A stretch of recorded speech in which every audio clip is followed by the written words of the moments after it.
দিয়া কুরবা পড়তেন মুস্তাফা তোমরা যদি যাও রে মদিনা আল্লাহ আল্লাহ আল্লাহ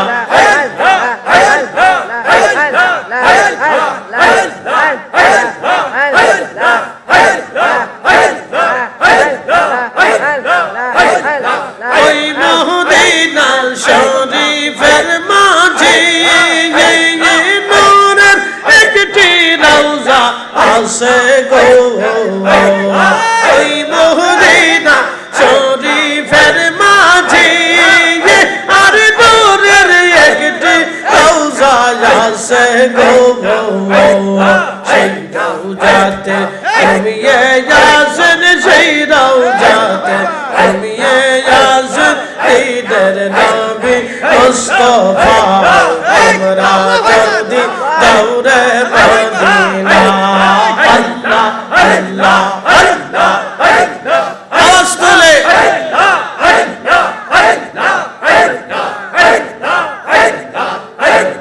তো সালাম গয়ামত দুরুদ সালাম গয়ামত কইয়া নবী মুস্তাফা তোমরা যদি যাও রে মদিনা আল্লাহ আল্লাহ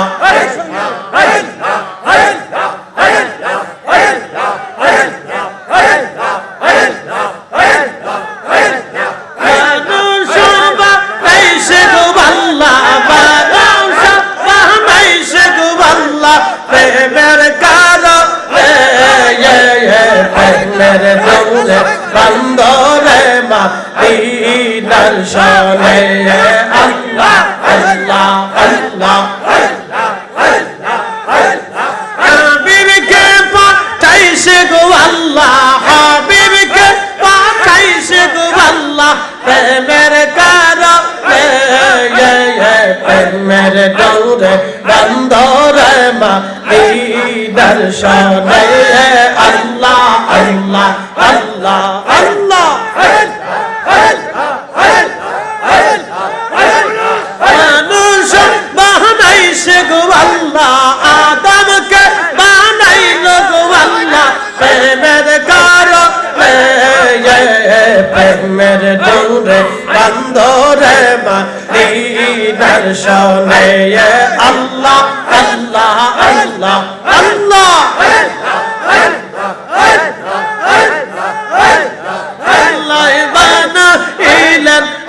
আসমান জমিন আর বানাইছেন রাত রোবার দিন হাবিবকে পাঠাইল গো আল্লাহ হাবিবকে পাঠাইল গো আল্লাহ প্রেমের কারণে প্রেমের ডোরে বন্দরে মদিনার শানে আল্লাহ আল্লাহ আল্লাহ আল্লাহ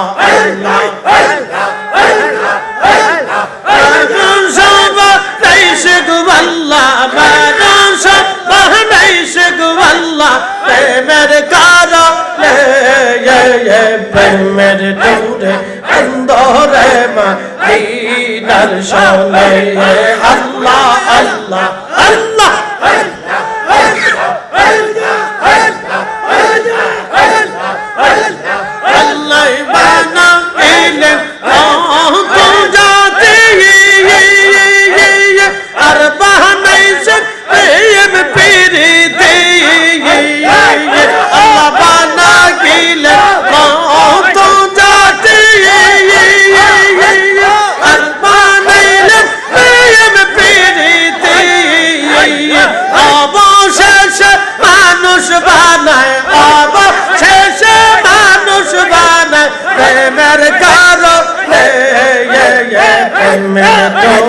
বন্দরে মদিনার শানে আল্লাহ আল্লাহ আল্লাহ আল্লাহ মানুষ বানাইছে গো আল্লাহ মানুষ বানাইছে গো আল্লাহ প্রেমের কারণে প্রেমের ডোরে বন্দরে মুর্শিদের শানে হাই হাই প্রেমের ডোরে বন্দরে মুর্শিদ দর্শনে আল্লাহ আল্লাহ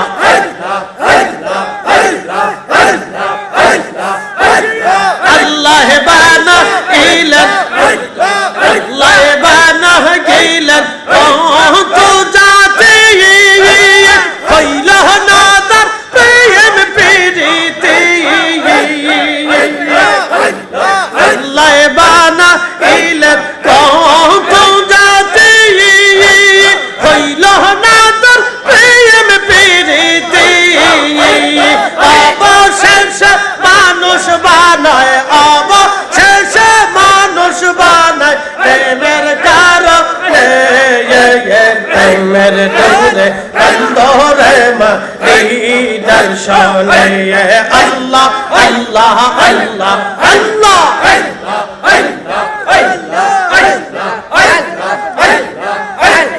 আদমকে বানাইল গো আল্লাহ আদম রে বানাইল গো আল্লাহ প্রেমের কারণে প্রেমের ডোরে বন্ধরে মুর্শিদ দর্শনে আল্লাহ আল্লাহ হাই হাই জবান খুলে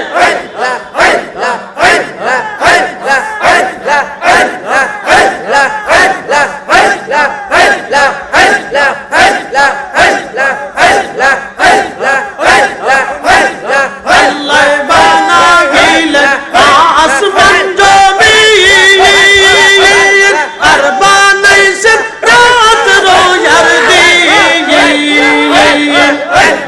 আদমকে বানাইল গো আল্লাহ আদমকে বানাইল গো আল্লাহ প্রেমের কারণে প্রেমের ধরে মা দর্শনে আল্লাহ আল্লাহ আল্লাহ আল্লাহ আল্লাহ আল্লাহ আল্লাহ আল্লাহ আল্লাহ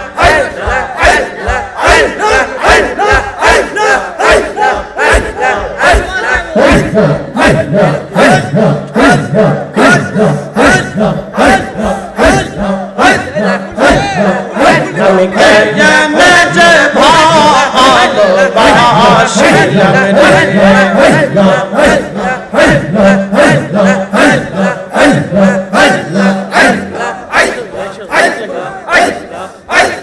আল্লাহ আল্লাহ আল্লাহ আল্লাহ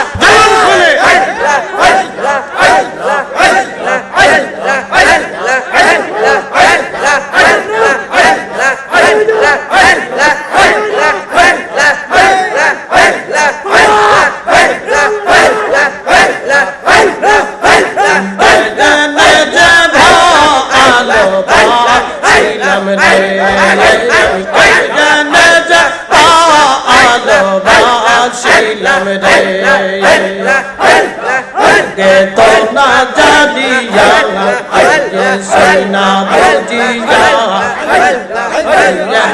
যে ভালোবাসিলাম রে আল্লাহ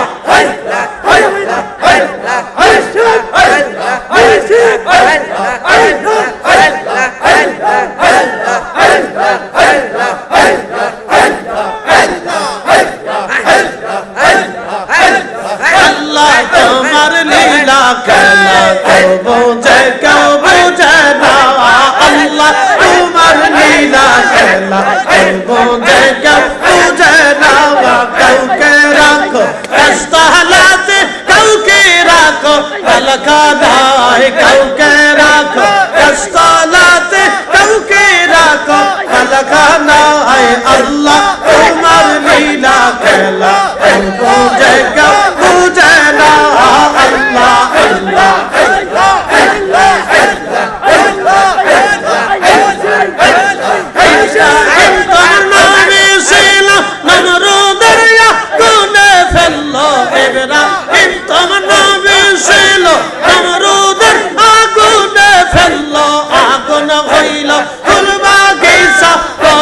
কেন করলো না আল্লাহ তোমার লীলা খেলা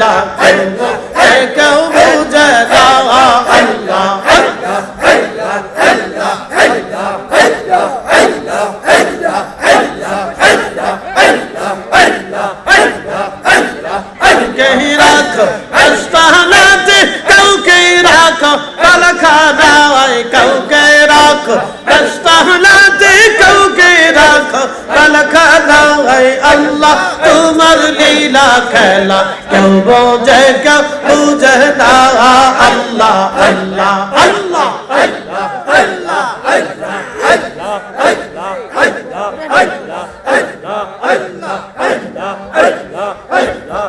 لا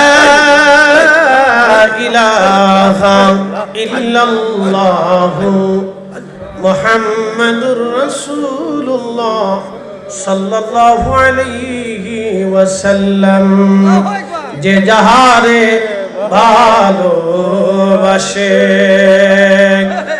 সে তো প্রভু ভুলে না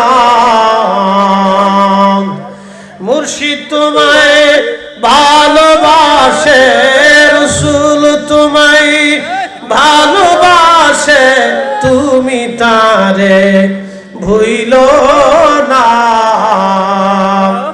যে যাহারে ভালোবাসে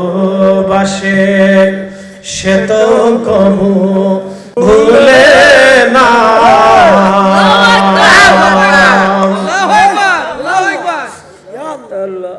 মুহাম্মাদিয়া সাল্লাল্লাহু আলাইহি ওয়াসাল্লাম দরবার শরীফ প্রিয় নবীজির পবিত্র নামের এই মহান দরবারে সম্মানিত সদরে সদর আজকের সম্মানিত সভাপতি পীরে কামেল রাহনুমায়ে শরীয়ত হাসরের মাঠ কায়েম হয়ে যাওয়ার পরে নবীজি বললেন সমস্ত মানুষ সেই দিন নগ্ন পায়ে জুতাবিহীন পোশাকবিহীন আল্লাহর সামনে দাঁড়িয়ে যাবে কারো শরীরে কোনো পোশাক থাকবে না একজনকে আল্লাহ বেহেশতের পোশাক পরিধান করিয়ে সুন্দর মুকুট পরিয়ে হাসরের ময়দানে মহান সম্মানের আসনে আসা আইয়াব আসাকা মাকাম মাহমুদা যাকে আল্লাহ মাকামে মাহমুদের মহান অধিপতি বানাইয়া আরশে আল্লাহর ডানে আল্লাহ তার রাসূলকে উপবেশন করিয়ে রাখবেন। আল্লাহু আকবার আল্লাহু আকবার। প্রিয় উপস্থিতি খুব মনোযোগের সাথে শুনবেন। সুবহানাল্লাহ। দুনিয়ার এই অর্থ বিত্ত সহায় সম্পদ নেতৃত্ব ক্ষমতা টাকা প্রভাব প্রতিপত্তি জ্ঞান গরিমা দিয়ে আল্লাহর কিয়ামতের ময়দানে নাজাত পাওয়ার কি কোনো রাস্তা আছে? নাই। দুনিয়াতে অনেক মানুষ থাকবে সম্মানিত কিন্তু কিয়ামতের ময়দানে তারা হবে লাঞ্ছিত। দুনিয়ার অনেক মানুষই থাকবে যারা বঞ্চিত লাঞ্ছিত কিন্তু কিয়ামতের ময়দানে তারা হবে সম্মানিত। সুবহানাল্লাহ। আল্লাহ কারো চেহারা দেখে ব্যক্তিত্ব দেখে জ্ঞান গরিমা মেধা দেখে দুনিয়ার প্রভাব প্রতি দেখে অর্থবিত্ত দেখে এগুলি দেখে আল্লাহ কিয়ামতের ময়দানে কোনো ফয়সালা করবে না। সুবহানাল্লাহ আল্লাহু আকবার। ঠিক। বর্তমান পৃথিবীতে অনেকগুলি প্রেসিডেন্টের ভিতরে একজন প্রেসিডেন্টের নাম প্রেসিডেন্ট পুতিন, আরেকজন president Trump, president Xi Jinping. মুসলিম মিল্লাতের ভিতরে যিনি সম্মানিত তিনি সৌদির বাদশাহ। বলুন তো কিয়ামতের ময়দানে এদের শরীরে কি কোনো পোশাক থাকবে? কোনো মূল্য থাকবে না, কোনো দাম নেই। সৌদির বাদশাহ বলে আল্লাহ সেদিন খাতির করবে না, বলবে না তুমি সৌদির বাদশাহ ছিলে, তোমার স্পেশাল ভাবে আমি আল্লাহ মাফ করে দিলাম। এক কারণে আল্লাহ স্পেশাল মাফ করবে, যদি নবীর গোলাম হতে পারে, যদি রাসূলের গোলাম হতে পারে তাহলে আশা করা যায়। কথা ঠিক কিনা? যিনি মহান সম্মানের অধিকারী ওনার গোলাম যদি হতে পারেন তাহলে কাজ হবে। উনি এমন এক মনিব ছিলেন যিনি পেটের মধ্যে পাথর বাঁধতেন, কাপড় দিয়ে পাথর বেঁধে ক্ষুধার্ত থাকতেন কিন্তু ওনার দরজা থেকে কোনো ভিখারিকে কখনো মাহরুম করতেন না। তিনি সেই নবী যিনি ক্ষুধার্ত থাকছেন কিন্তু কোনো ক্ষুধার্তকে ওনার দরজা থেকে ক্ষুধাবিহীন বের করে দিতেন না, ক্ষুধা অবস্থায় বের করতেন না, খাদ্য খাওয়াইয়া তারপরে বের করতেন। তিনি সেই নবী। যদি ওনার গোলাম হতে পারেন তাহলে কিয়ামতের ময়দানে কাজে লাগবে, নতুবা আর কিচ্ছুতেও কাজে লাগবে না, কোনো ফায়দা নেই, কোনো ফায়দা নেই। এই জন্য আল্লাহ এক আয়াতে বাস করলেন, ইয়া আইয়ুহাল্লাযীনা আমানু, হে ঈমানদার, লা তুলহিকুম আমওয়ালুকুম ওয়ালা আওলাদুকুম আন যিকরিল্লাহ। সন্তান এবং সম্পদের মোহে পড়ে তোমরা আমার জিকির থেকে গাফিল হইও না। ওয়া ইয়াফআল যালিকা ফাউলাইকা হুমুল খাসিরুন। যদি গাফিল হয়ে যাও তাহলে তুমি ধ্বংস হয়ে যাবা, ক্ষতিগ্রস্ত হবা। নবীর দরবারে একজন সাহাবী ছিলেন, তার নাম আব্দুল্লাহ জুলবাজাদাইন। শরীরে কোনো পোশাক ছিল না। আমার গায়ে যত সুন্দর জুব্বা দেখতেছেন, এই জুব্বা তার ছিল না। আমার মাথায় সুন্দর পাগড়ি দেখতেছেন, এই পাগড়িটা তার মাথায় ছিল না। একটা চাদর দুইটা টুকরা করে, একটা টুকরা দিয়ে লুঙ্গি বানিয়েছিলেন আর আরেকটা টুকরা গায়ে জড়িয়ে রাখতেন। এই দুই টুকরা ছাড়া আর কোনো সম্বল তার ছিল না।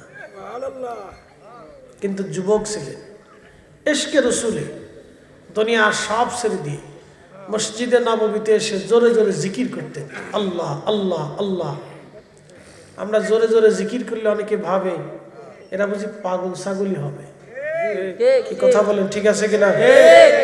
এরা ভাবে এরা কি পাগল টাগল নাকি, এরা আল্লাহর পাগল। অনেকে ভাবে যে আমরা জোরে জিকির করলে মনে হয় এরা পাগল টাগল হবে। রসুলের আশিক সাহাবী আব্দুল্লাহ জুলবাজাদাইন মসজিদে নববীতে জোরে জোরে জিকির করতেন। পৃথিবীর সব মসজিদ যদি এক পাল্লায় দেন আর মসজিদে নববী যদি আর এক পাল্লায় দেন, মসজিদে নববীর ওজনের সমান হবে? যে মসজিদের সরাসরি ইমাম আমাদের নবী, সরাসরি মুসল্লি ছিল সাহাবায়ে কেরাম, ও মসজিদের মুয়াজ্জিন ছিলেন মুয়াজ্জিনে রাসূল আশিকে রাসূল হযরত বেলাল। সেই মসজিদে জোরে জোরে জিকির করতেন। তো সাহাবীরা কমপ্লেইন দিলেন হযরত ওমরের কাছে, নবীজির কাছে সরাসরি দিতে লজ্জাবোধ করতেছিলেন। ওমরকে বলেন, ওমর রে, তুমি তো নবীজির সাথে কথা বলো, তোমার কথা অনেক কিছুই গ্রান্ট হয়, মঞ্জুর হয়, তোমার কথায় আয়াতও নাজিল হয়, তাহলে তুমি রসুলকে বলো না, তার জিকিরের কারণে আমাদের কষ্ট হয়, ঘুমের ব্যাঘাত হয় না। সাহাবীরা বললেন, কমপ্লেইন তো দিতেই পারে। তো আহলুস সুফার সাহাবীরা মসজিদে নবীর পাশেই থাকতেন। যদি কোনো দিন মসজিদে নববীতে যান তাহলে একটা ঠিকানা বলে দিই। এখন বর্তমান সময় গেলে বাবুস সালাম দিয়ে, দুঃখিত বাবুল নেসা দিয়ে আপনারে রিয়াজুল জান্নাতে ঢুকাবে। বাবুল নেসা দিয়ে, বাবুল নেসা হলো মহিলারা এই দরজা দিয়ে এসে নবীজির কাছ থেকে মাসলা জানতো। আরেকটা দরজা আছে বাবে জিব্রাইল, এই দরজা দিয়ে হযরত জিব্রাইল আলাইহিস সালাম আসতেন। ওই বাবে জিব্রাইলের পিছনে একটা দরজা জানালা খোলা আছে, হযরত উম্মে হাফসা রাদিয়াল্লাহু আনহার দরওয়াজা, এটা জানালা। এটা তিনি সবসময়ের জন্য এই জানালাটা নবীজির জন্য খোলা রাখতেন। কিয়ামত পর্যন্ত ওনার এই জানালাটা খোলা রাখা হবে। উনি কোনোদিনও জানালাটা বন্ধ রাখতেন না। রসুলকে দেখার জন্য নবী কখন আসে, নবী কখন ডাকে, নবীজিকে দেখার জন্য এই দরজা জানালা খোলা রাখতে, কিয়ামত পর্যন্ত এই জানালা মসজিদে নববীতে খোলা থাকবে। একসাথে বলবেন আল্লাহু আকবার। কিছু ভাইরা আপনারা বেদাতি মনে করে, বলে তারা বলে যে এরা অতিরিক্ত করে। কথা ঠিক আছে না ভাই? তারা বলে এরা অতিরিক্ত করে। দেখেন তো, ইশকে রসুলের তারানাতে একজন উম্মাহাতুল মুমিনের জানালা কিয়ামত পর্যন্ত হুজরা শরীফে খোলা থাকবে, এখনো খোলা আছে। 1450 বছর পর্যন্ত এই জানালাটা খোলা আছে। বাবুস সালামে চলে যাবে, 7 নম্বর গেট কয় বাবুস সালাম। যেই গেট দিয়ে রওজা শরীফে সালাম দেওয়ার জন্য হাজী সাহেবানদেরকে ঢুকানো হয়, ওই গেটের পরেই আরেকটা দরজা আছে, দরজার নাম আবু বকর সিদ্দিক রাদিয়াল্লাহু আনহুর দরওয়াজা। কিয়ামত পর্যন্ত সেই দরজা খোলা রাখবে। নবীজি বলে গেছেন, সবার দরজা বন্ধ হলেও আমার আবু বকরের দরজাটা খোলা রেখে দিবেন। নবীকে ভালোবাসার জন্য ওনার দরজাটা কিয়ামত পর্যন্ত খোলা থাকবে। বৃষ্টি হবে, তুফান হবে, বিশ্বযুদ্ধ হবে, সাইক্লোন হবে, মহামারী হবে, ভূমিকম্প হবে, পৃথিবী শেষ হয়ে যাবে, কিন্তু ওনার দরজাটা খোলা থাকবে। ওনার দরজা কোনোদিনও বন্ধ করা হয় না। একসাথে বলবেন মারহাবা। ইশকে রাসূল, একসাথে বলেন কি? ইশকে রাসূলের কারণে, নবীজির মহব্বতের কারণে ওনাদেরকে আল্লাহ মর্যাদা দিয়ে রাখছে। বুঝতে পারছেন? তো এই বাবুল নেসা দিয়ে ঢোকার সময় ডান পাশে স্টেজের মতো ছোট টিলার মতো পাবেন, ওটা সৌদি সরকার সংরক্ষণ করে ঘিরে রাখছে। এই জায়গায় আহলুস সুফার সাহাবীরা থাকতেন। এখানে একটা গাছ ছিল সে সময়, এখন তো নতুন স্ট্রাকচার হয়েছে, বিল্ডিং হয়েছে, গাছ নাই।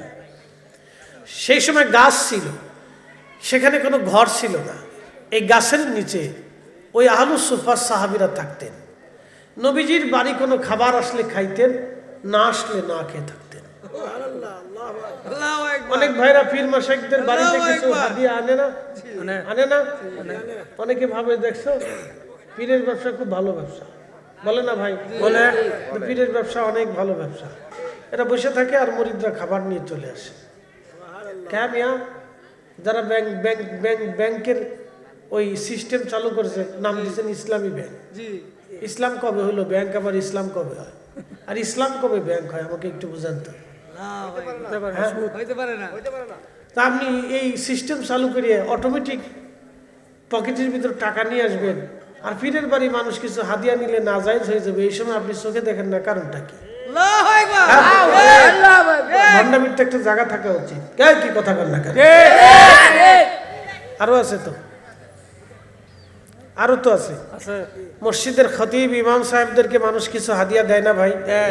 হাদিয়া দেওয়া কি আমাদের নীতি না রসুলের নীতি? তো মসজিদের ইমাম সাহেব হাদিয়া পেলে পীর সাহেব পাবে না কেন? কি কথা ঠিক আছে কি? আচ্ছা, শ্বশুর যদি জামাই বাড়িতে আসে, তাহলে জামাই সাহেব বা বিআই সাহেব, বিয়ান সাহেব যারা থাকে, তারা কি বিআইরে নতুন আত্মীয়ের কিছু পোশাক আদি দেয় না? এটা হাদিয়া দেয় না? তো এই সময় কি বিআই আর বিয়ান সাহেব কি নতুন বিআই বাড়ি আত্মীয় বাড়ি বেড়াইতে গেছে কি জামাল লোবে? না, এটা তো হাদিয়া, এটা তো সুন্নত। আমি মালয়েশিয়াতে গেছি, মালয়েশিয়ার প্রায় মসজিদে প্রত্যেক নামাজের পরে অথবা প্রত্যেক জুমার পরে খাবার দেয়। আমাদের দেশে মানুষ দরিদ্র, আগে আমাদের দেশে এত পয়সা করি মানুষের ছিল না, তখন টাটকা দুধ দিয়ে আর ধানের চাল থেকে মিষ্টি পাকাইতো, সিন্নি পাকাইতো, আমরা বলতাম সিন্নি, ক্ষীর বলতো না, অরিজিনাল কলার পাতা, যার ভিতরে কোনো ফরমালিন নাই, একেবারে অরিজিনাল, একবারে চাইলু অরিজিনাল, এরপরে পানিও অরিজিনাল, দুধও অরিজিনাল, গুড়ও অরিজিনাল, কলার পাতা অরিজিনাল। এখন যা খান ও ছাতা তো সব 2 নম্বর। কথা ঠিক আছে? আগে এই 40 বছরেও 50 100 বছরেও মানুষের ডায়াবেটিস হইতো না, এখন 20 বছরে মুতার ব্যারাম হইতেছে, খালি মুতে। এত বেজল হলে মুতবো নাকি? খালি মুতে, বুঝতে পারছেন তো? মুতার ব্যারামে ধরে গেছে। অল্প বয়সে হার্ট স্ট্রোক করে ছাতা পরে মরে যায়, ধাবাত করে পরে, ফ্যাটাস করে পরে মরে যায়। সকালবেলা নাস্তা করে আসছে, জোহরের সময় মাইকে শুনতেছেন শোক সংবাদ, বলে কি হয়েছে? সলিমুদ্দিন নাই, সলিমুদ্দিন শেষ। কি হয়েছে? বলে স্টক করছে, মরার টাইম নাই, ওসিয়ত করার সময় নাই। আগে আকাবির মুরব্বীরা পীর মাশায়েখরা ইন্তেকালের আগে ওসিয়ত করতো, বাবা আমার সময় গনাই গেছে। আল্লাহু আকবার, এলা হয় না? একটু জোরে বলে। ওলিরা আগে বলে যাইতো, বাবা সময় ঘনাই গেছে আমার। এই জন্য আল্লাহ কোরআনে বলছেন, ইয়া আইয়াতুহান নাফসুল মুতমাইন্নাহ তুরজিই ইলা রাব্বিকি রাদিয়াতাম মারদিয়া। এ নফসে মুতমাইন্নাহ, ইরজিই, তুমি আমার কাছে চলে আসো। সুবহানাল্লাহ, একসাথে বলুন আল্লাহু আকবার। কে ডাকে? আল্লাহ। কে ডাকে? আল্লাহ। কাকে ডাকে?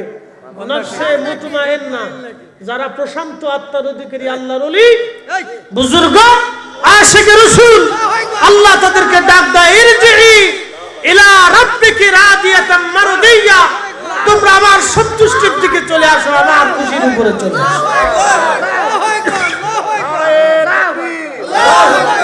নারে রিসালাত, ইয়া রাসূলুল্লাহ, মুহাম্মাদিয়া দরবার শরীফ জিন্দাবাদ, জিন্দাবাদ, হযরত মাওলানা জহিরুদ্দিন ফরিদি সাহেব জিন্দাবাদ, জিন্দাবাদ। কামিয়া, আমাদের দেশে যারা 8 টাকার তারাবি বানাইছে না, ওরা কে রসুলের কবরকে কবর বলতে হবে, রওজা বলা যাবে না। আচ্ছা আপনারা বলেন তো, নবীজির কবর যদি রওজা না হয়, পৃথিবীতে কার কবর রওজা? কি আশ্চর্য কথা না? তার মানে ওদের সাইকোলজিক্যাল প্রবলেম আছে, মাথায় সমস্যা। ওখানে বুড়িগঙ্গার পানি দিয়ে গোসল করানোর দরকার। সব কটা ওদের অসুস্থ, মগজে প্রবলেম। এদেরকে রাষ্ট্রের ক্ষমতায় যদি দিয়ে দেন তো রাষ্ট্র শেষ করে ফেলবে, কারণ ওরা আধা পাগল।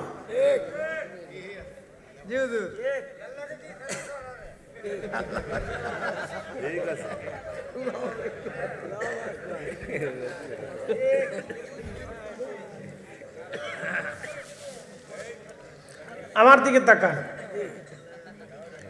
আল্লাহ কোরআনে বলতেছেন ফাদখুলি ফি ইবাদি ওয়াদখুলি জান্নাতি, তোমরা আমার জান্নাতে চলে আসো।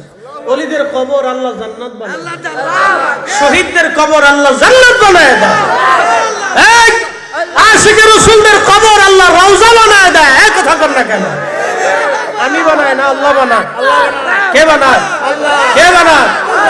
তো আল্লাহ যদি বানায়, নবীর উপরে ঈমান আনার কারণে, রাসূলের গোলামি করার কারণে উম্মতের কবর যদি রওজা হয়ে যায়, তাহলে আমার রাসূলের কবরকে যারা রওজা বলতে নারাজ, ওরাই হচ্ছে জামানার মুনাফিক। কথা বলেন ঠিক না?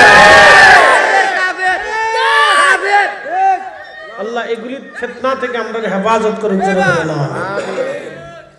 সচ্চে মুসলমান ওরা, নামে মুসলমান, ইমানদারের ইমান নিয়ে করছে যারা খেলা, ওরাই তো আসলে এজিদেরই চেলা।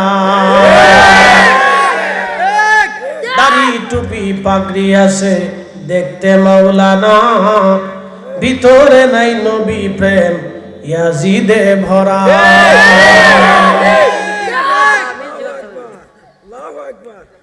প্রিয় উপস্থিতি, করিমগঞ্জবাসী খুব মনোযোগ দিবেন। আপনি যদি বাইতুল আকসায় চলে যান, 70,000 নবী বাইতুল আকসায় নামাজ পড়েছেন, কিন্তু রিয়াজুল জান্নাহ নাই। 70,000 নবী বাইতুল আকসায় নামাজ পড়েছেন, কিন্তু রিয়াজুল জান্নাহ নাই। খোদার সপ্তম আকাশের উপরে একটা মসজিদ আছে, মসজিদে বাইতুল মামুর, ফেরেশতাদের কাবা। প্রত্যেক দিন একবারে 70,000 ফেরেশতা নামাজ একবার পড়ে যায়। কোনদিন ওই ফেরেশতা দ্বিতীয়বার নামাজের সুযোগ পাবে না। এক মানে 70,000 ফেরেশতা একসাথে নামাজ পড়ে বাইতুল মামুর, ওইখানেও রিয়াজুল জান্নাহ আপনি পাবেন না। প্রথম আসমানে একটা জায়গা আছে, এই জায়গার নাম বাইতুল ইজ্জত। কোরআন শরীফ এইখানে আল্লাহ রেখে তারপরে পর্যায়ক্রমে 22 বছরে 23 বছরে 22,000 বার জিব্রাইলের আগমনে 114টি সূরার বিন্যাসী আর 30টা পারার বিভাগে আমার রব আল্লাহ কোরআন শরীফ তার নবীর কলব মুবারকে নাজিল করেছেন। এই বাইতুল ইজ্জত আপনি রিয়াজুল জান্নাহ পাবেন না। 2,24,000 নবী এবং রাসূল বাইতুল্লাহ শরীফে নামাজ পড়েছেন, ওখানেও রিয়াজুল জান্নাহ ঘোষণা করা হলো না বন্ধু। কিন্তু একটা জায়গা আল্লাহ রিয়াজুল জান্নাহ বানিয়ে দিলেন, আমার নবীজির হুজরা মুবারক থেকে মিম্বার শরীফ পর্যন্ত। প্রশ্ন করবেন ফরিদে হুজুর, মিম্বার শরীফ থেকে হুজরা শরীফ পর্যন্ত আল্লাহ কেন রিয়াজুল জান্নাহ বানাইলেন? কোন কারণে বানাইলেন? আল্লাহ কোন কারণে রিয়াজুল জান্নাহ বানাইলেন? আমাদের নবী হুজরা শরীফ থেকে মিম্বার শরীফ, মিম্বার শরীফ থেকে হুজরা শরীফে যেতেন আসতেন, যেতেন আসতেন, যেতেন আসতেন, যেতেন আসতেন। বারে বারে যাওয়া আসা করার কারণে আমার রব আমার আল্লাহ ওই জায়গাটুকুন রিয়াজুল জান্নাহ বানিয়ে দিলেন। একবার জোরে বলা যাবে কি আল্লাহু আকবার?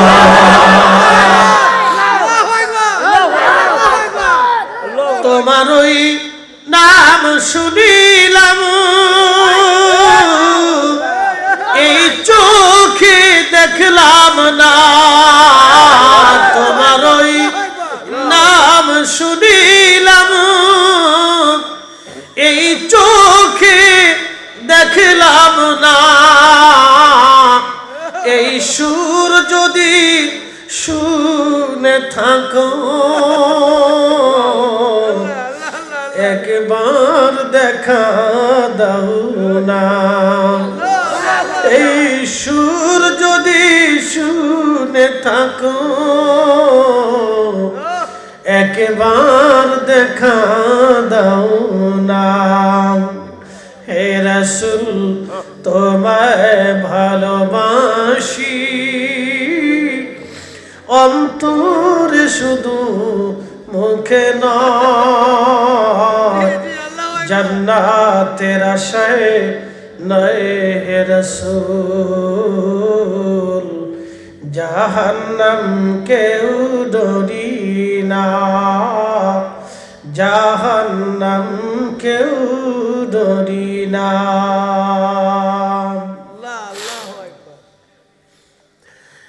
এ মুহাম্মাদিয়া দরবারের মুহিব্বিন করিমগঞ্জবাসী, যেই নবীজির আগমনে শুধু কদম মোবারকে যেতে গেলেন আর আসলেন, এই জন্য এই জায়গাটা রিয়াজুল জান্নাহ হয়ে গেল।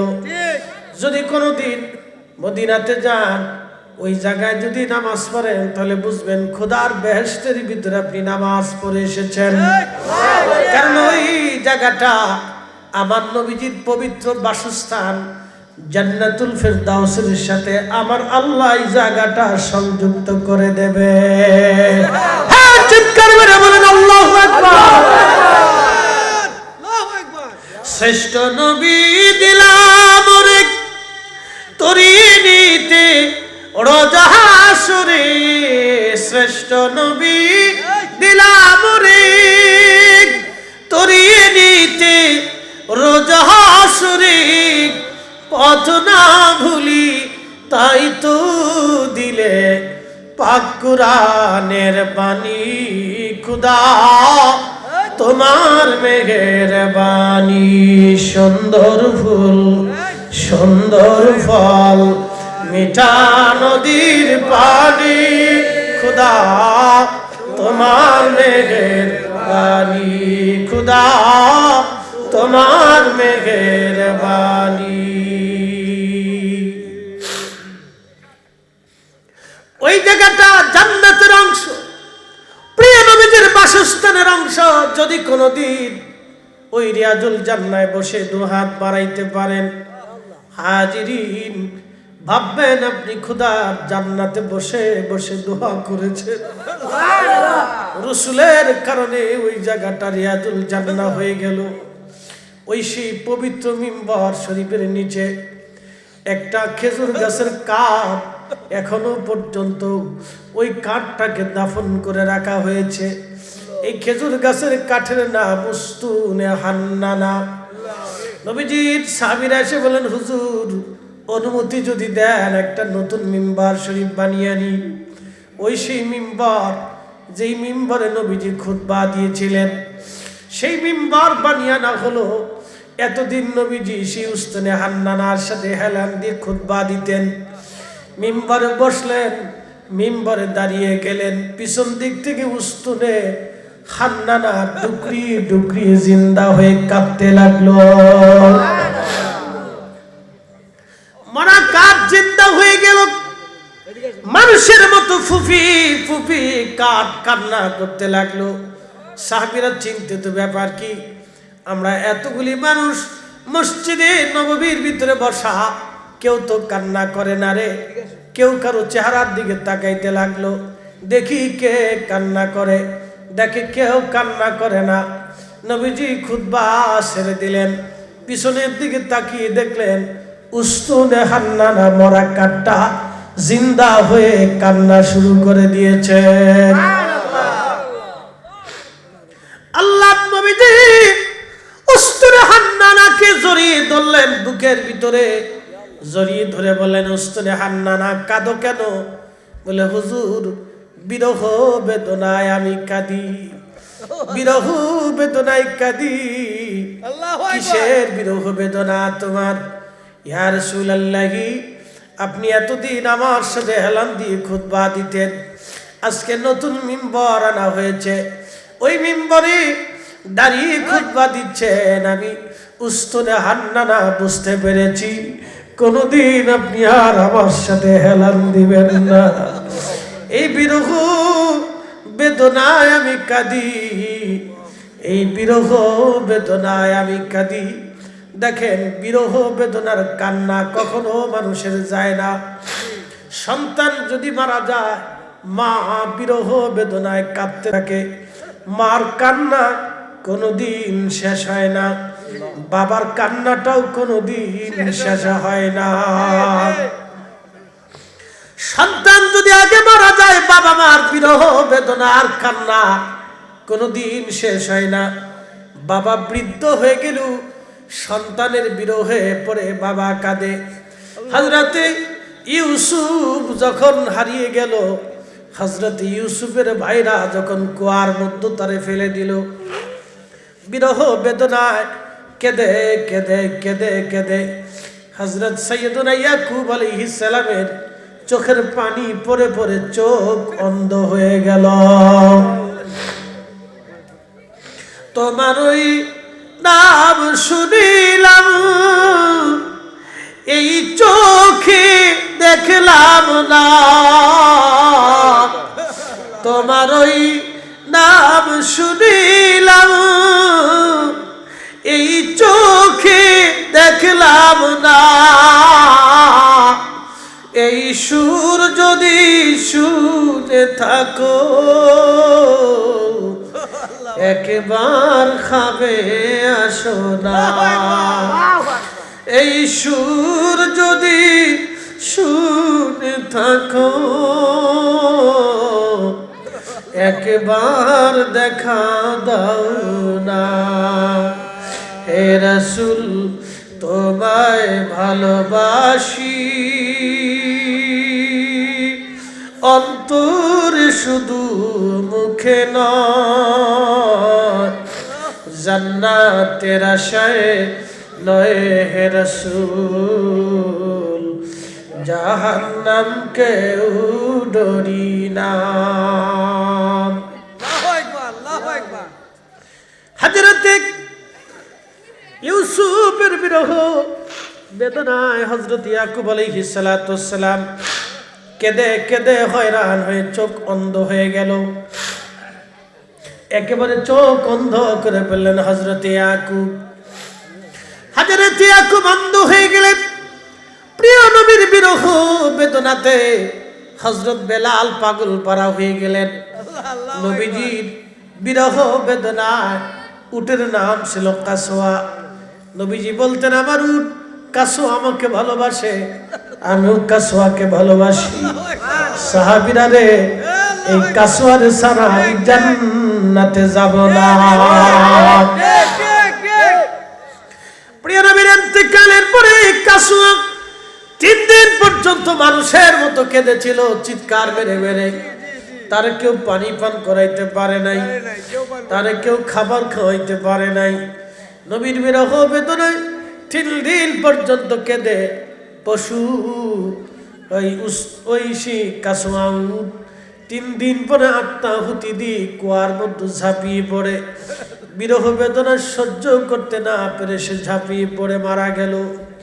ও বন্ধু খুব মনোযোগ দিবেন, বিরহ বেদনা বড় কঠিন। হযরতে আল্লাহর নবী ডাক দিয়ে বললেন উস্তাদে হান্নানা কান্না কি বন্ধ হবে না? হুজুর কান্না বন্ধ হয়ে যাবে। ওয়াদা করেন গো নবী কিয়ামতের ময়দানে আপনি আমার সারা জান্নাতে যাবেন না। চিৎকার মেরে জোরে বলেন আল্লাহু আকবার। আপনি আমাকে সারা বেহেশতে যাবেন না। নবীজি বলেন সাহাবীরা রে আমার উস্তাদে হান্নানাকে তোমরা এখান থেকে উঠাইয়া আমার মিম্বর সরাইয়া আমার মিম্বরের নিচে তারে দাফন করে রাখো। কিয়ামতের ময়দানে আমি এখান থেকে আমার উস্তাদে হান্নানারে নিয়া আমি হাতে করে আমার উস্তাদে হান্নানাকে নিয়ে আমি নবীজি মেহশরের মাঠে তারে নিয়ে জান্নাতে চলে যাব। একবার জোরে বলা যাবে কি মারহাবা। আল্লাহুম্মা সাল্লি আলা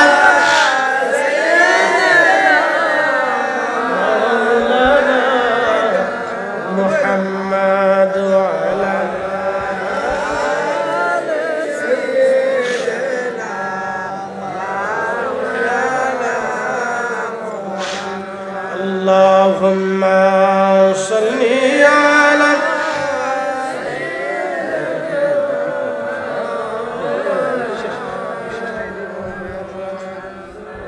وعلى آل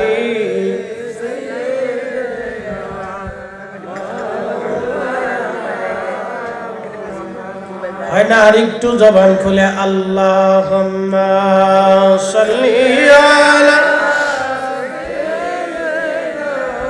মাওলানা মুহাম্মাদ ওয়া আলা আলি সাইয়্যিদিনা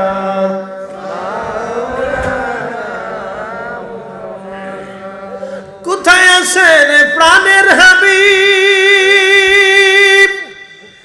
আপনি মোদের সারিয়া আপনি বিনে কি লাভ হবে এ ধরাতে বাঁচিয়া আল্লাহুম্মা আহা জবান খুলে মাওলানা মুহাম্মাদ আলা সাইয়্যিদিনা মাওলানা করিমগঞ্জবাসী উস্তুনে হান্নানা নবীকে ভালোবেসে জান্নাতে চলে গেল। যদি কখনো উহুদে চলে যান তো দেখবেন উহুদ একটা পাহাড়, উহুদের পাশে যেয়ে দাঁড়াবেন, সে উহুদের পাশে আমার নবীজির দন্ত মোবারক শহীদ হয়েছিল। সেই উহুদে এখনো সেই পাহাড়ের পাশে একটা ফাঁকা জায়গা আছে, যেই ফাঁকা জায়গাতে নবীজি বিশ্রাম করতেছিলেন। সাহাবীরা বিশ্রামে তাকে নিয়ে গেলেন। কাফেররা আক্রমণ করলো। যেই মসজিদে নবীজি আসরের নামাজ পড়া অবস্থায় কাফেররা পিছন দিক থেকে আক্রমণ করেছিল, সেই স্থানটা এখনো মসজিদে রূপান্তরিত করে জায়গা সংরক্ষণ করা আছে। হাজিরা ওইখানে যে এখনো নামাজ পড়ে। ওইখানে নবী দন্ত মোবারক শহীদ হয়ে যাওয়ার পরে, মাথা মোবারক কেটে যাওয়ার পরে হযরত আবু বকরের নেতৃত্বে সাহাবীরা জিব্রাইলের সাহায্যে উহুদ পাহাড়ের ওই ফাঁকা জায়গা নবীজিকে নিয়ে গেলেন। ওই ফাঁকা যাওয়ার সময় নবী সাহাবী তালহা রাদিয়াল্লাহু আনহু কাফেরদের সামনে একা পড়ে গেলেন।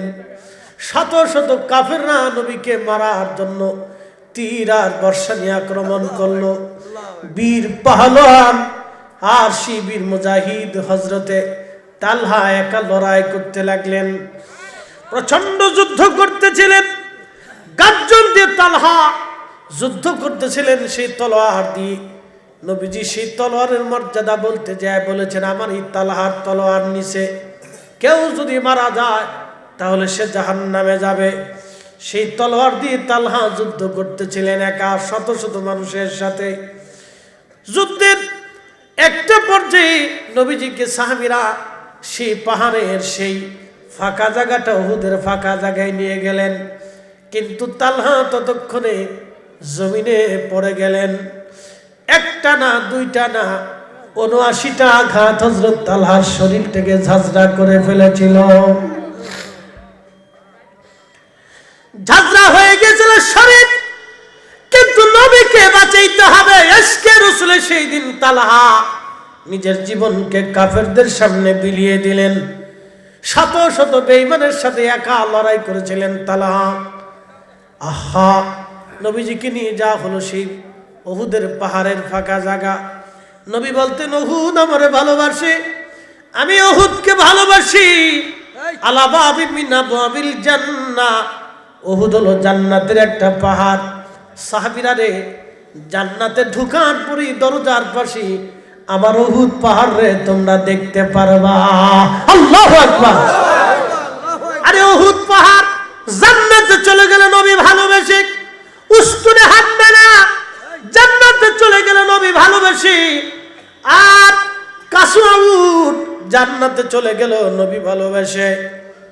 আহা, খুব মনোযোগ দিবেন। এই উহুদ পাহাড়ের ফাঁকা জায়গাতে নবী আশ্রয় নিলেন। এখনো যদি আপনি রাতের আধারে সেই উহুদের ফাঁকা জায়গায় যেতে পারেন, আল্লাহর বেহেশতের ঘিরান ওই ফাঁকা জায়গা থেকে আসে। আমি নিজে তার রাজ সাক্ষী। হজ শেষ করে চিন্তা করলাম রাতের আধারে ওইখানে আমি যাব। মুআল্লিম মাওলানা জালালাবাদী সাহেব আমার সাথে ছিলেন, ওনাকে নিয়ে রওনা করলাম। আরো কয়েকজন আলেম ছিলেন সাথে।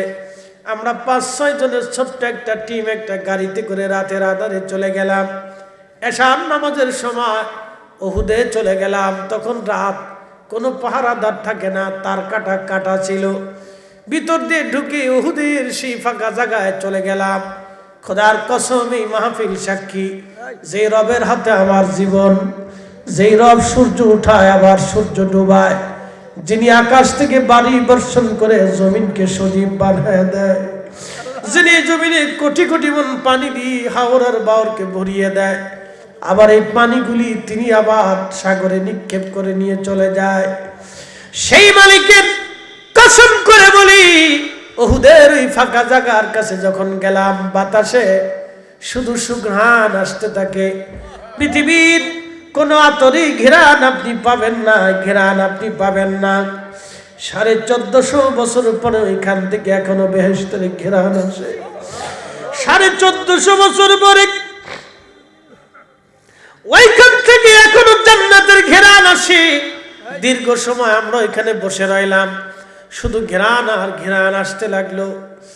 ওই জায়গাটা সিমেন্ট দিয়ে সৌদি সরকার লাগিয়ে দিয়েছে, যেন ভিতরে কেউ যেতে না পারে, কিন্তু জানালার মধ্যে একটু ফাঁকা করে রেখে দেওয়া হয়েছে। ওই ফাঁকা জায়গা দিয়ে মাথা ঢুকাইয়া দেখি, ওই যেইখানে নবীজি বিশ্রাম করেছেন, ওইখান থেকে আল্লাহর বেহেশতের ঘ্রাণ, বেহেশতের ঘ্রাণ অটোমেটিক ভাবে বের হয়ে আসতেছে। এত সুন্দর সুঘ্রাণ পৃথিবীর কোন আতরে আপনি পাবেন না। একই ঘ্রাণ আপনি আর একটা জায়গা পাবেন, সেটা হচ্ছে ওই বাইতুল আকসা মসজিদে, যে পাথরের উপরে নবীজি কদম মোবারক রেখে বোরাকে সাওয়ার হয়েছিলেন, সেই পাথরে নবীজির কদম মোবারকের দাগ এখনো আছে। যদি আপনি মক্কায় যান, মাকাম ইব্রাহিম, দেখবেন কাঁচ দিয়ে সুন্দর করে একটা সুন্দর করে কাঁচ দিয়ে, এই কাঁচ দিয়ে ঘিরে হযরত সাইয়েদনা ইব্রাহিম আলাইহিস সালাতু ওয়াস সালাম যে পাথরের উপরে কদম রেখেছিলেন, ওই পাথরের উপরে ইব্রাহিম আলাইহিস সালামের পায়ের দাগ বসে গেছে। হাজার হাজার বছর পরে এখনো সেই মাকাম ইব্রাহিম আছে, সেই পাথরখানা আছে, সাইয়েদনা ইব্রাহিমের পায়ের দাগ এখনো আছে। আর সেই প্রিয় নবীর কদম মুবারকের পাথরের দাগ এখনো বাইতুল আকসা সেই পাথরে আছে। কিন্তু আশ্চর্য, ওই পাথর থেকে এখনো আল্লাহর বেহেশতের ঘ্রাণ আসতেছে। আতর দেওয়া লাগে না, সুঘ্রাণ লাগানো লাগে না। উহুদের পাহাড়ে কেউ আতর লাগায় আসে না, কেউ সুঘ্রাণ লাগায় না, কিন্তু অটোমেটিক রাতের আধারে সুঘ্রাণ আসতে থাকে। বাতাসে বাতাসে সুঘ্রাণ ভেসে ভেসে যায়। জোরে বলা যাবে কি আল্লাহু আকবার। এখনো নবীর মুজিজা আছে, নবীর মুজিজা এখনো জিন্দা, এখনো জিন্দা। করিমগঞ্জবাসী, যদি কখনো উহুদের পাশে যান, আপনি উহুদ পাহাড়ের দিকে তাকায় দেখবেন আল্লাহর বেহেশতের একটা পাহাড়। একসাথে বলবেন আল্লাহু আকবার। আল্লাহর জান্নাতের একটা পাহাড়, জান্নাতের পাহাড়। আর একটা পাহাড় আপনি পাবেন জাবাল আইর, মসজিদে জুল হুলাইফা, মসজিদে জুল হুলাইফা।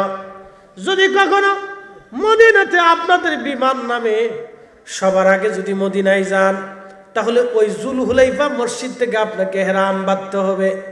আর আগে যদি মক্কায় যান, তাহলে বাংলাদেশের এয়ারপোর্ট থেকে আপনাকে হেরাম বাঁধতে হবে। মনোযোগ দেন, আপনারা ভালো করে শুনে যান। ওই জুল হুলাইফা মসজিদের বাম পাশে একটা পাহাড় আছে, পাহাড়ের নাম জাবাল আইর। কিন্তু এই পাহাড়ের আরেকটা নাম আছে জাবালে নার, জাহান্নামের পাহাড়। প্রশ্ন রাখবেন ফরিদি হুজুর, এই পাহাড় থেকে কেন জাহান্নামের পাহাড় বলা হয়? এই জাহান্নামের পাহাড় কেন জানেননি? নবীজি হিজরতের রাত্রে নবীজি জাবাল আবু কুবাইস পাহাড়ের পাশে নবীজির বাড়ি। ওখান থেকে হেঁটে কাবা শরীফের নিচ দিয়ে আল্লাহর নবী হেঁটে জাবালে ওমর জাবালে আবু বকরে আসছিলেন। যদি কোনোদিন মক্কায় যান, সেই হিজরতের গেট এখন আছে, যে হিজরতের গেট, যেই দরজা দিয়ে নবীজি রাতের আধারে মক্কার পাশ দিয়ে গিয়েছিলেন, সেই দরজাটা এখনো মক্কা শরীফে লিখে দেওয়া হয়েছে। খুব মনোযোগ দিবেন। সেই জাবালে আবু বকর থেকে নবীজি রওনা দিয়ে আবু বকরকে নিয়ে চলে গেলেন জাবালে সৌর পর্বত। জাবালে সৌরের পাশে একটা পাহাড় আছে, এই পাহাড়ের নাম জাবালে সাবির। শোনেন, আমি ওয়াজ করতেছি না, আপনাদেরকে একবার বাস্তব আঙ্গুল দিয়ে দেখাচ্ছি। যদি কোনোদিন যান জাবালে সাবির, এই জাবালে সাবিরে নবীজি সবার আগে উঠলেন। জাবালে সাবির পাহাড় নবীকে ডাক দিয়ে বলেন, ইয়া রাসূলুল্লাহি, আমার ভিতরে কোনো গুহা নাই। নবীজি, জাবালে সৌরের ভিতরে গুহা আছে। ইয়া রাসূলুল্লাহি, আমার উপরে যদি কালকে কাফেররা আপনাকে আহত করে, কিয়ামতের ময়দানে আমি পাহাড় আল্লাহর দরজায় কি জবাব দেব? একবার জোরে বলবেন কি মারহাবা। বুঝেন তো, একটা পাহাড় পর্যন্ত আল্লাহকে ভয় পায় নবীজির ইজ্জতের ব্যাপারে, নবীর সম্মানের ব্যাপারে, আর একটা পাহাড় পর্যন্ত আল্লাহকে ভয় পায়। আর এ জাতির উম্মত উলামা, আমি তো তাদেরকে আলেম বলি না, যারা নবীর ভুল ধরতে চায়, নবীর খাতা যারা খুঁজে পায়, যারা নবীর ভুলের কিতাব লিখতে চায়, ওরা হলো এই জমিনের নিকৃষ্ট মানুষ। কথা বলেন ঠিক কিনা? ওরা শুয়োর আর কুত্তার চাইতেও খারাপ। মানে আপনি মানলে মানেন, না মানলে না মানেন, ওটা আপনার ইচ্ছা। জানেন না, ও কুত্তার চাইতে খারাপ। ওই যে কুত্তা দেখতেছে, ওর চাইতেও খারাপ। ওই মিয়া, কোনো কাফের রসুলের ভুল ধরে না। পৃথিবীতে বহু খ্রিস্টান আছে, 600 কোটি বিধর্মী আছে পৃথিবীতে বর্তমান রানিং 600 কোটি বিধর্মী আছে। ওরাও নবীর ভুল ধরতে যায় না, ওরাও রসুলের ভুল ধরে না। বুঝতে পারছেন? মুসলমান হইয়া রসুলের সুন্নতি লাগাইয়া যারা রসুলের ভুল ধরতে চায়, ওদের মতো নিকৃষ্ট জীব পৃথিবীতে আর কেউ হতে পারে আমার জানা। ও নিকৃষ্ট, আপনি মানলেও নিকৃষ্ট, না মানলেও নিকৃষ্ট। আমি তার কুত্তার সাথেও নিকৃষ্ট মনে করেছি। উম্মত রসুলের ভুল ধরতে পারে না। কি কথা বল না, উম্মত নবীর ভুল ধরতে পারে না। কি আশ্চর্য কথা! লা হাওলা ওয়ালা কুওয়াতা ইল্লা বিল্লাহ।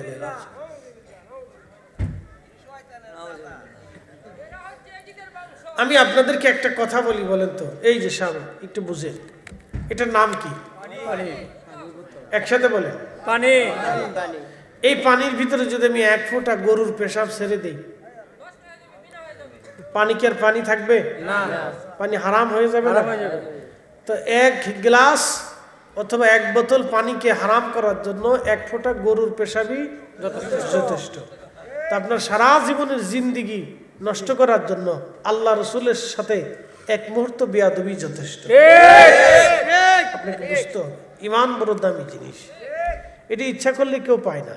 প্রেসিডেন্ট পুতিন, আপনি বুঝেন, তাদের মেধা কিন্তু মারাত্মক, অনেক মেধা। বিশ্বের সাথে টক্কর দিয়ে বেটা চলে। তার দেশের অর্থনীতি থেকে শুরু করে, বড় বড় পারমাণবিক বিজ্ঞানী থেকে শুরু করে, তার দেশ পুরাটা নিয়ন্ত্রণ করে একটা মগজে। প্রেসিডেন্ট ট্রাম্প, ও পাগল ছাগল যাইকন, কিন্তু মেধা আছে। ওই যে আমাদের ভারতের রাষ্ট্রপ্রধান নরেন্দ্র মোদী, আমি একদিন দেখি এক ল্যাংটা সাধু, ল্যাংটা বসে রয়েছে, অস্ত্রপাতি বাইর করে বসে রয়েছে, তার সামনে যায় সেজদাত পেরে রয়েছে। আপনি আউযুবিল্লাহ বলেন আর নাউযুবিল্লাহ বলেন, সে ল্যাংটা সাধুর সামনে সেজদাত পেরে রয়েছে। তার অর্থ বুঝেন আপনি? আমি বুঝাই আপনাকে। তারা তাদের ধর্মগুরুদেরকে প্রচুর পরিমাণে সম্মান করলে একটা দেশের প্রধানমন্ত্রী, বোঝেন, বাংলাদেশের কয়টা দেশের সমান হবে? হ্যাঁ, বুপুর উপর আরো বেশি, 26টা দেশের সমান। বাংলাদেশের 26টে সমান হচ্ছে একটা ভারত। সেই দেশের একটা প্রধানমন্ত্রী, আপনি মগজ কম মনে করেন না, এত ছোট মগজ ভাবেন না, কিন্তু সে পৃথিবীর সাথে এখন টক্কর দেয়। তার অস্ত্রে শস্ত্রে সমরাস্ত্রে অর্থনীতিতে সে পৃথিবীর সাথে টক্কর দেয়। আরে একবারে পাগল ছাগল মনে করেন না, কিন্তু মগজ আছে। কিন্তু সে তার ধর্মগুরুদেরকে সম্মান করতে যাইয়া একটা ল্যাংটার সামনে যদি মাথা নত করে পড়ে থাকতে পারে, তাহলে আমাদের দেশের যারা রাষ্ট্রপ্রধান আছে তাদের দায়িত্ব হলো বুজুর্গ পীর মাশায়েখ ওলামা একরামদেরকে ডেকে নিয়ে ভিতরে বসাইয়া একবেলা খানা খাওয়া মেহমানদারি করে তাদের কাছ থেকে দোয়া নিয়ে পরামর্শ নেওয়া উচিত যে আমরা দেশ কেমনে চালাবো। বুঝতে পারছেন? দেশ কেমনে চালাবো, কারণ এদের থেকে ভালো পরামর্শ কেউ দেবে না। কি কথা ঠিক আছে না? সুন্দর পরামর্শ আর কেউ দিবে না। পৃথিবীর বড় বড় রাজা বাদশা আগে যারা ছিলেন তারা বড় বড় আলেমদেরকে ডেকে নিতেন, নিয়ে পরামর্শ করতেন যে হুজুর দোয়া করেন আমি কিভাবে দেশ চালাবো। আমরা হুজুররা নির্বাচনে দাঁড়ায় ভোটের জন্য দাঁড়াবো কি জন্য? হ্যাঁ মিয়া, ভোটের জন্য মানুষের কাছে আমরা যাবো কে? মানুষ আমাদের কাছে দোয়ার জন্য আসে। কি কথা ঠিক আছে কিনা? আমরা ভোটের জন্য মানুষের কাছে কেন যাব? আমরা আকাবির হযরত শাহজালালী আমিনী মুজাররিদি 360 আউলিয়া ভোটের জন্য আসে নাই না। খাজা বাবা আজমিরি কুতুবউদ্দিন কাকি নিজামউদ্দিন আউলিয়া হাফিজানে ফির দস্তগীর আব্দুল কাদের জিলানী রাহমাতুল্লাহি আলাইহি মুজাদ্দিদ আল ফসানি হিন্দি ফারুকি রাহমাতুল্লাহ এরা ভোটের জন্য কোনোদিনও আসে নাই, বরং রাজা বাদশারা তাদের কাছে যাইতো। কথা ঠিক আছে কিনা? রাজা বাদশারা তাদের কাছে যাইতো, এই জন্য তাদের আর রাজা বাদশার কাছে যাওয়া লাগতো না, রাজা বাদশারা তাদের কাছে যাইতো। এই জন্য আমরা দেশের যারা রাষ্ট্র ক্ষমতা আছে তারা যদি আলেমদেরকে সর্বোচ্চ সম্মান প্রায়োরিটি দেয় তাহলে আমাদের আর ভোটে দাঁড়ানোর দরকার পড়ে না। কথা ঠিক আছে কিনা? ইমামদেরকে বেতন দিয়ে দিক, রাষ্ট্রের একটা এই সব বাংলাদেশে কতজনে কতভাবে বেতন পায়, এ কত টাকা কত ডাইনমান চলে যায়, বেডি হাফ প্যান্ট পরে ফুটবল খেলে তারে বেতন দেয়। এই কথা কর না, জোরে বলেন। বেডি হাফ প্যান্ট পরে ফুটবল খেলে রাষ্ট্র তারে বেতন দেয় কে? ইমাম সাহেবরা এদেশে মানুষ গড়ানোর জন্য তাদের ভূমিকা কি কম আছে? না। 100% ভূমিকা যদি কেউ এই দেশের মানুষকে মানুষ বানানোর জন্য চেষ্টা করে তো দেশের প্রত্যেকটা মসজিদের ইমাম করে, সে যে ঘরানারই হোক। কি কথা ঠিক আছে কি? সে অন্য ঘরানার হোক, আমার তো আফসোস নাই, মতের অমিল থাকতে পারে, ভিন্নতা থাকতে পারে, কিন্তু সে চেষ্টা করে যে মানুষ যেন নামাজ পড়ে, রোজা আজকাল জিকির আজকার করে, হালাল হারাম বাইসে কুইসে চলে, ভালো কাজ করে, সন্ত্রাস সাদাবাজি যেন না করে। কথা ঠিক আছে কিনা? মাসলা মাসলা আমরা পরে দেই। এই বেলা আপনি আসেন তো সব ঘরানার প্রত্যেকটা মসজিদের ইমাম সাহেবকে রাষ্ট্র বেতন দেওয়া উচিত। কি কথা? ইমাম সাহেবরা সারা মাসে মুসল্লিদের কাছে চাইয়ে থাকে, কত মুসল্লির পান চলে, বিড়ি চলে, কিন্তু ইমামের টাকা চলে না। একটা বিড়ির দাম কত? 10 টাকা। একজনে কয়টা বিড়ি খায়?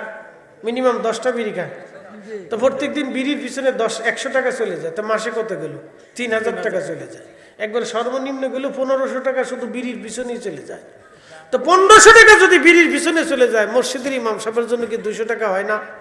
হয়, কিন্তু দেবে না। 6 মাস বাকি। ক্যাশিয়ারের জুতা শেষ হয়ে যায়, জামও শেষ হয়ে যায়। 1 বছর পরে রমজান আসতেছে, ঈদের আগে কিছু দিয়ে কবে যে আর পারলাম না, মাফ করে দিয়ে। আপনি দুনিয়াতে মাফ চাইলেন, কিন্তু কিয়ামতের ময়দানে কার কাছে মাফ চাইলেন?